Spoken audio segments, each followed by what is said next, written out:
Hello YouTube, this is Crystal Racing here, doing a very special edition of what I think of every driver on the grid.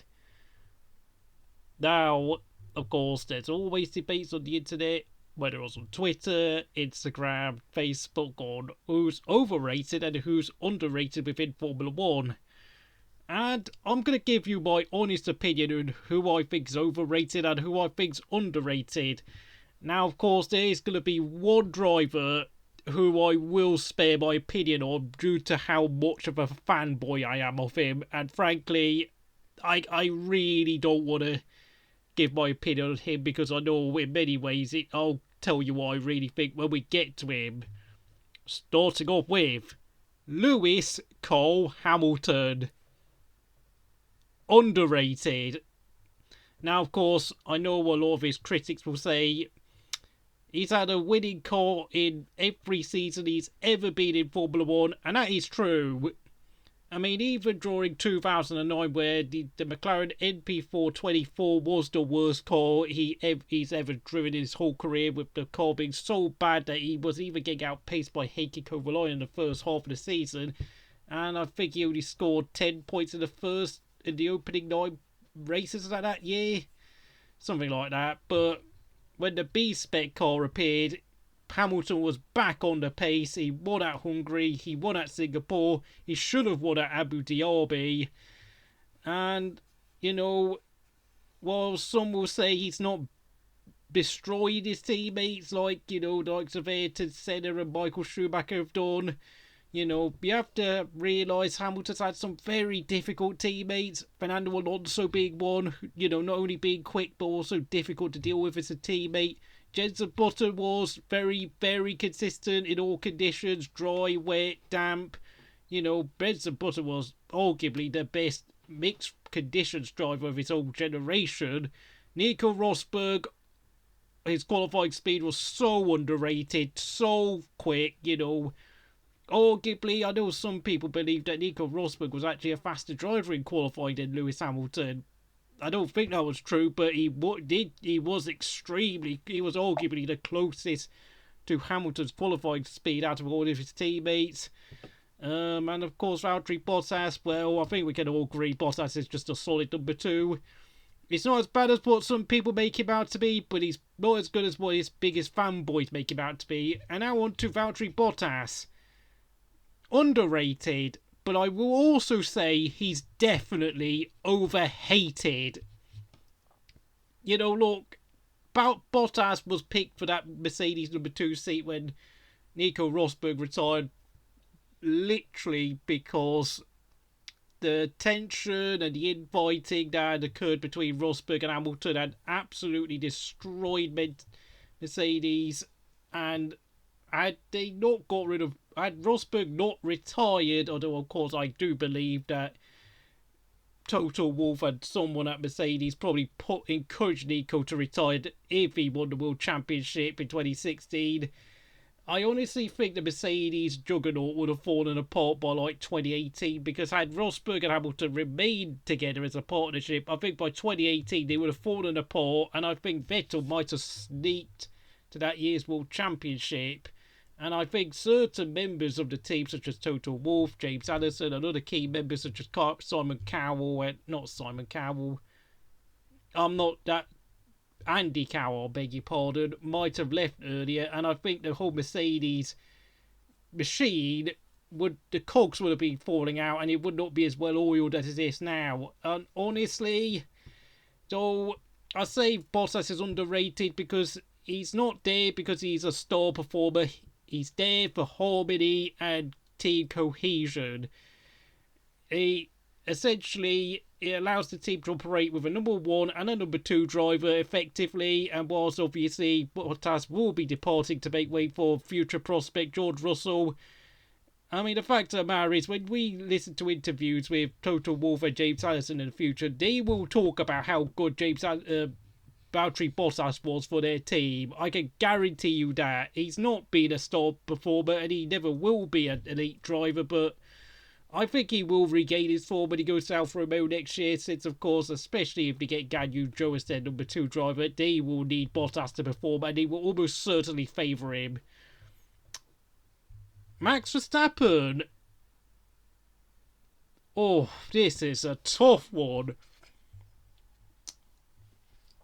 Oh, I'm gonna have to go with underrated.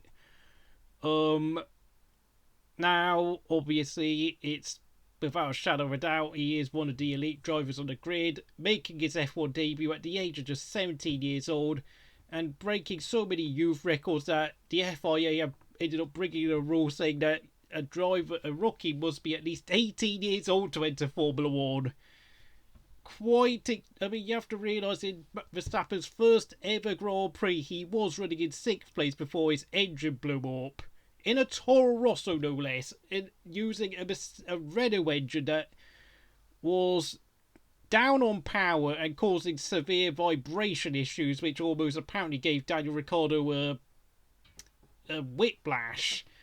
But as it was, Max Verstappen then went to Red Bull a year later at the expense of Danny Kvyat, won his first ever race for Red Bull, and and if you look closely at his performance as Ricciardo, from 2017 onwards, he was clearly outperforming Ricciardo in qualifying, and when nothing was going wrong, it was usually Verstappen ahead, as long as, of course, Max made no mistakes.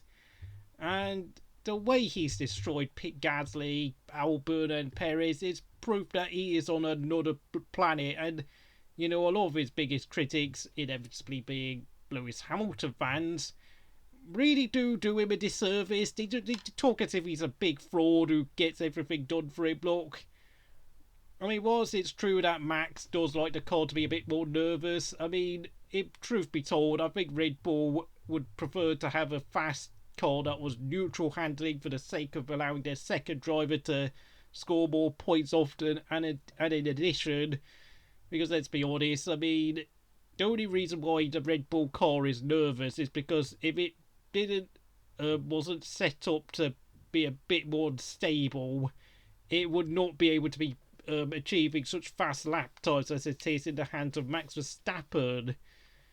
And of course, because of his superhuman car control, it can handle it, whilst the likes of Gasly, Albon, and Perez can't. Sergio Perez, it's gotta actually be overrated. This is harsh because he was one of the most consistent drivers in the midfield when he was there at Force India, later renamed as Racing Point. However, if you go back very early on in his career, like 2013 when he was at McLaren, he was getting out consistently beaten by Jenson Button, and he really underperformed in his year there. Then he went to Force India in 2014. He got a podium at Bahrain, but truth be told, he got heavily beaten by Hulkenberg. But between 2015 and 2020, Perez's performance improved a lot. But I have to say though, during 2017 and 18, he only narrowly beat Esteban Ocon, who, of course, I will get onto later. Charles Leclerc. I can't believe I'm saying this, but he's actually now become underrated. I mean, it does seem to be that with Charles Leclerc, everyone just makes a big deal out of all the big mistakes he makes and all the big accidents he gets involved in. But if it wasn't for the fact he pushes the car as hard as he does, he would not be making those sort of mistakes. I mean, let's be honest, the Ferrari in the past 2 years has been a dog of a car. And, yeah, he arguably can cut out mistakes like crashing in qualifying in Monaco and getting involved in some wheel-to-wheel incidents, but he's just trying the best he can, and frankly, if you discourage Charles from driving the way he does, he will not be on the pathway to achieving his full potential. Carlos Sainz, this one's easy. He's definitely underrated. Last week, the week before, of course, at the Russian Grand Prix, Sainz qualified second and finished third in the race, but the Formula 1 Twitter account gave him no mention at all. What does that say? I mean, from a guy who is arguably, I think, been the best driver in the midfield for the past 3 years, that is a huge disservice. And frankly, I mean, he is potentially shaping up to be like Ferrari's version of Nico Rosberg in that he will push Charles Leclerc. He will always be there, keeping Charles Leclerc on the right track. A very competitive counterpart to Charles Leclerc. Unlike, of course, what they had with, unfortunately, Kimi Raikkonen, who was a bit slower, and then, of course, Felipe Massa previously beforehand, who really was miles off the pace of Fernando Alonso. And I have to say, Massa, how people don't, or it's almost like people forget how bad Felipe Massa was when he came back from his accident. I know obviously everyone felt sorry for him for what happened to him at Hungary, but Massa really underperformed in his last 4 years at Ferrari. But in Carlos Sainz, Ferrari have a much better number 2 driver. Lando Norris might be a bit odd to say this considering he's now getting recognition, but he is underrated. This year he has just been absolutely fantastic. It is so close to being, his season has been so close to being a 9 out of 10. Maybe his decision making under pressure could improve as shown in Russia, but he's only 21 years old. He's in his 3rd year of Formula 1, and he's comfortably outpaced Daniel Ricciardo. And I think this one is by far the clearest one out of all the driving decisions I've had to make. He's by far the most overrated driver on the grid. It doesn't even come close. Yeah, he beat Sebastian Vettel in 2014, but I think Sebastian Vettel already had one eye on the exit door on his way, thinking about driving for Maranello. Then, of course, when Ricciardo got paired up with Danny Kvyat, he didn't exactly keep Danny Kvyat behind him that well, did he? I know, of course, if you discount for retirement, I mean, Ricciardo probably should have scored more points, but I have to say, Ricciardo really, really did not outperform Kvyat at all that year. And then, of course, Ricciardo did an admirable job against Max Verstappen. You've got to argue that against a younger driver like Max Verstappen, Ricciardo should have exploited the experience and beaten him by a bigger margin, but he didn't. And by 2018, it was very clear that Verstappen was very much the top dog at Red Bull, and Ricciardo went to Renault, struggled his first year for the first half of 2019 there, but of course, with Hulkenberg not exactly being stellar, he was able to come out on top. I know 2020 was a great season, Ricciardo getting 2 podiums at Imola and the Nürburgring, although that was partly helped by strategy, but of course this year he's been absolutely destroyed by Norris, and frankly, it's case closed for me. Fernando Alonso, I know this one might be a bit of a surprise for you, but considering the number of jokes that get made about him, he's arguably leaning towards being underrated.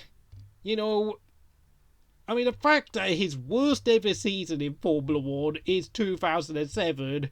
I know some might say 2015, but that was due to the Honda engine being so unreliable, but 2007 is arguably his worst year, but yet he still finished only 1 point behind the world champion. What's that say? In terms of his teammate battles, he has destroyed pretty much every teammate he's ever had, apart from Lewis Hamilton, and of course, even against Jenson Button, he eventually beat him quite comfortably in 2016. And against Esteban Ocon, whilst of course he's had a slow start due to having not raced for 2 years, he's been back on top of his teammate, and frankly, the thing with Alonso, he's never actually truly properly lost a teammate battle, which is absolutely remarkable. The closest he probably came was actually against Jarno Trulli, but of course we all know what happened there after Jarno Trulli won at Monaco, then got overtaken on the last lap by Barrichello at the 2004 French Grand Prix. Here, Trulli and Briatore fell out, and I think a lot of people also thought that Briatore was obviously favouring Alonso and wanted a nice number 2 in Fisichella to replace Trulli, so there you go. But of course, I know a lot of people say, Alonso's had a lot of team favouritism, but you've got to realise a lot of the margins Alonso's beaten his teammate by have been very similar to how Ayrton Senna and Michael Schumacher defeated their teammates. Esteban Ocon, Overrated, maybe not as overrated as Ricardo, but he does come pretty close. Um, I mean, for some reason, there always seems to be this crop of fans who always speak very highly of Esteban Ocon. Oh, he defeated Perez. He beat Perez in the qualifying battles back when he were at Force India. But if you look at the average margins, it was actually under 1/10 of a second. It was actually really tiny, the advantage, the qualifying advantage Esteban Ocon had over Sergio Perez. And since he's come back, he's not been that great. He was easily beaten by Dan Ricciardo last year, who, of course, Ricciardo himself has now been getting battered by Norris, so that doesn't speak well for Ocon. And of course, Ocon's been very much in the shadows of Alonso, who's had a 2-year break. I mean, this Ocon is not a future world champion, and frankly, he's done very well to get himself a contract extension until 2024. So I suppose, he could save up quite a bit of money for his next house or apartment, depending on where he wants to live in the world. Oh yeah, AlphaTauri, yeah, that's the next team. Pierre Gasly, he's easily underrated. I don't care what anyone says. Like, yeah, I know he got embarrassed by Max Verstappen when he was at Red Bull, but that came too soon for him. That Red Bull seat for Pierre Gasly, it came far too soon in his career. But since he's returned to AlphaTauri / Toro Rosso, Pierre Gasly has been absolutely sublime.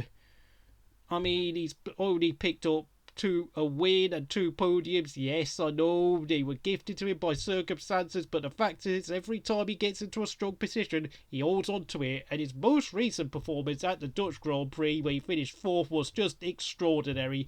Outpaced the McLarens, outpaced the Ferraris. Yes, I know he finished a lap down, but the fact of the matter is he was easily the best midfield runner that weekend, and he is arguably can feel hard done by the fact that Perez has got a contract at Red Bull for next year. But as a Pierre Gasly fan, I will say that he probably should be aiming to leave Red Bull and go and get the second seat at Mercedes and McLaren, because, I mean, unfortunately, I feel like Bill suffered the same fate as he did in 2019. Yuki Tsunoda. Oh no, I don't want to do this. This feels like picking on a baby lamb, to be honest. Possibly overrated, but I will say though, he's been over promoted. I think that's the best word for saying it. He should have spent a second year in Formula 2. Maybe have done another year in Formula 3, considering he actually finished 9th in his only season of the International Formula 3 Series in 2019. I know he had some impressive performances, but it's a bit odd to think that he then went straight to Formula 2, and a lot of people had their concerns about that, but he then did an impressive job in Formula 2, finishing 3rd behind Mick Schumacher and Callum Ilott. But this F1 driver's come far too soon for him, and I fear that he's gonna struggle next year, and by the end of 2022 his F1 career will be over. So fingers crossed Yuki can sort himself out before then. And of course, we're now on to Aston Martin. Sebastian Vettel. There's a word that actually comes to mind before the main 2 words of this, the title of the video. It is overhated, and it's also underappreciated.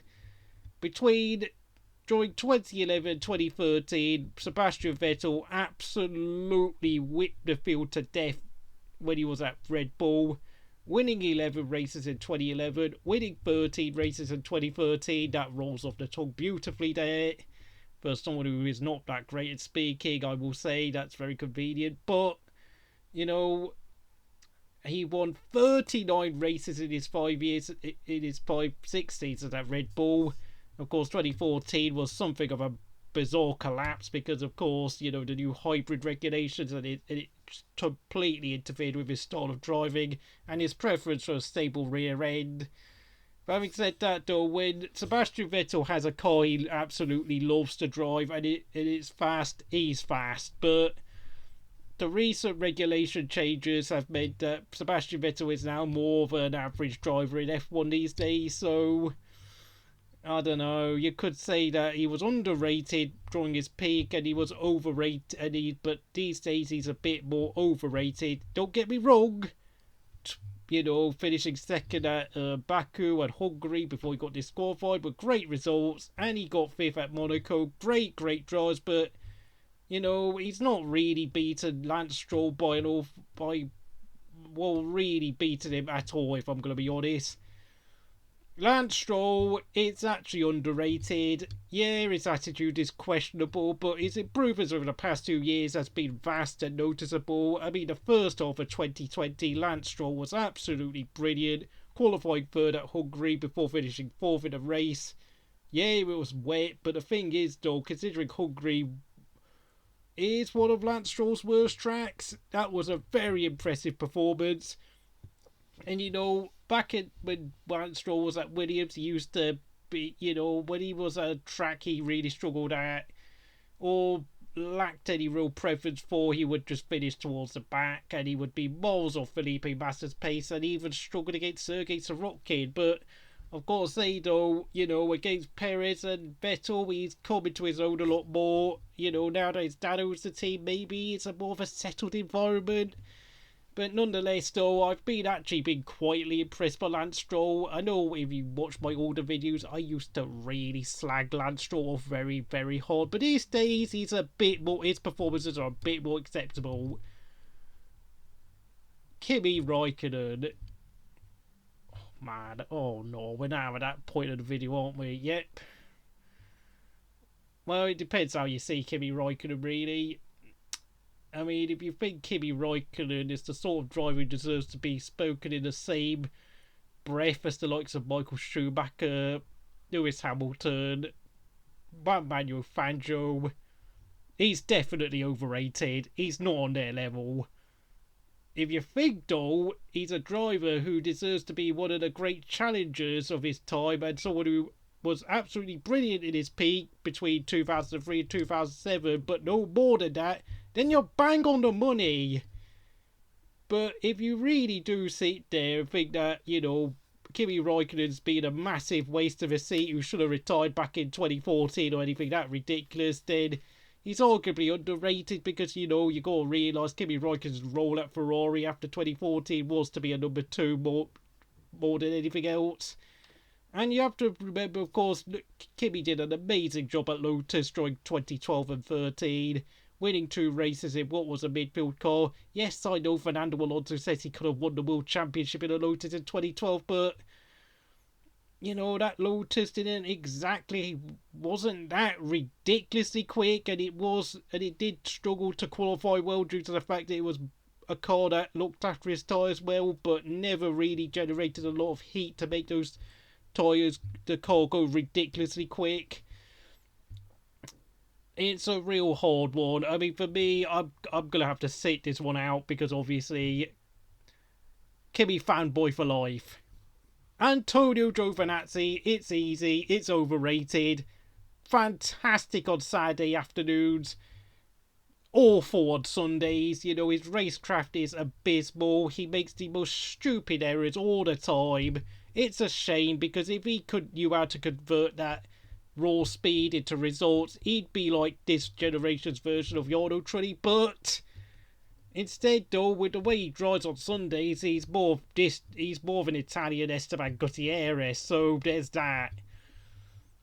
George Russell! Oh, goodness me, I know this is going to be probably by far my most controversial opinion, but it's overrated! Yeah, he deserves a seat at Mercedes, but is he going to be beating Lewis Hamilton? I don't quite think so. And if you look at his race performances against Nicholas Latifi, he has actually struggled quite a lot, considering I don't really particularly rate Latifi that highly.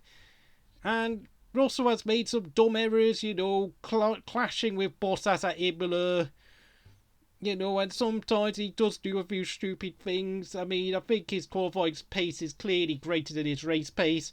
Russia was a decent performance considering he qualified third. I mean, I know he finished 10th, which was a bit I don't know, almost a disappointment. But considering how slow that Williams is, it's kind of good. But of course, he also qualified second at Belgium, and then of course getting that so-called maiden podium the next day thanks to the race being called off after just one lap. I mean, probably makes George look a bit better than he really is, but nevertheless, though, I still think George Russell is a future world champion, but how many championships he will win is another question in itself.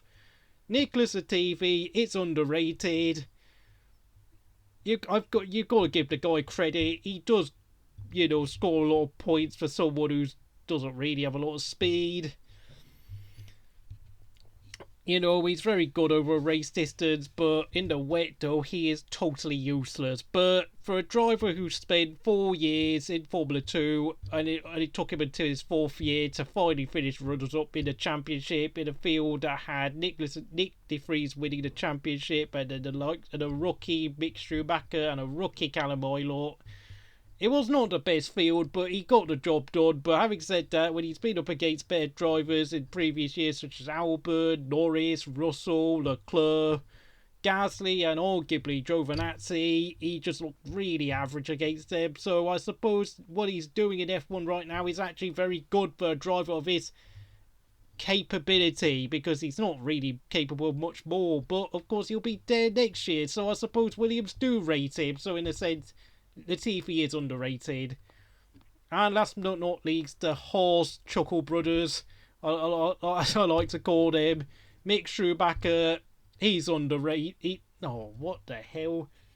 Mick Schumacher is overrated. It seems to be just because of who his dad is, and the emotional story around his dad, of course, with his dad's skiing accident. I mean, I do feel awfully sorry for the Schumacher family, and extremely brave fighting in those circumstances. But as for Mick's performances in Formula 1, yeah, he's clearly a lot quicker than Nikita Mazepin, but Nikita Mazepin is probably the worst driver I've seen in Formula 1 since Rio Haryanto 5 years ago. But having said that, though, Mick Schumacher was clearly beaten by Mazepin at Monaco this year, where Schumacher was the one crashing out, surprisingly enough, and in that Silverstone, where Mazepin did a better job of looking after tyres and finished in front in the race.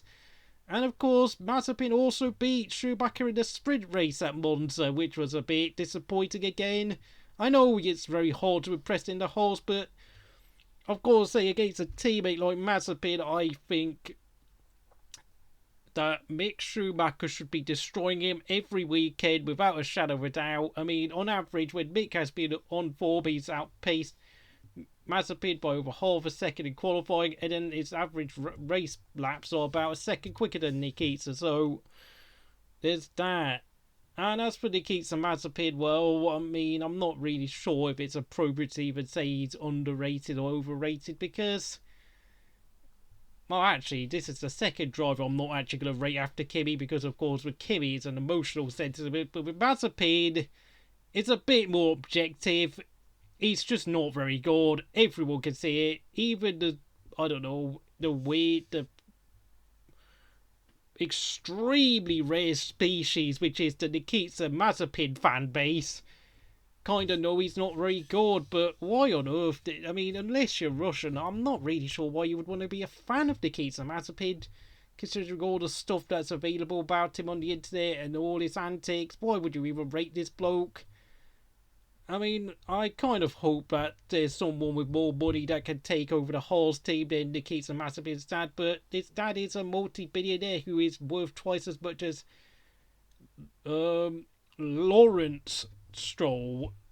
So there's that, unfortunately, and frankly, I mean, it's kind of objective when people say he's rubbish, because he's clearly rubbish. It's not a case of me saying he's overrated or underrated, because even though I mean, this is the thing, I don't even find Mick Schumacher to be that impressive, but yet Nikita Mazepin is still struggling to get close to him. And of course, always petty whining about Mick Schumacher not obeying team orders and all that nonsense. It just, oh man, he's just such a loser, to be honest.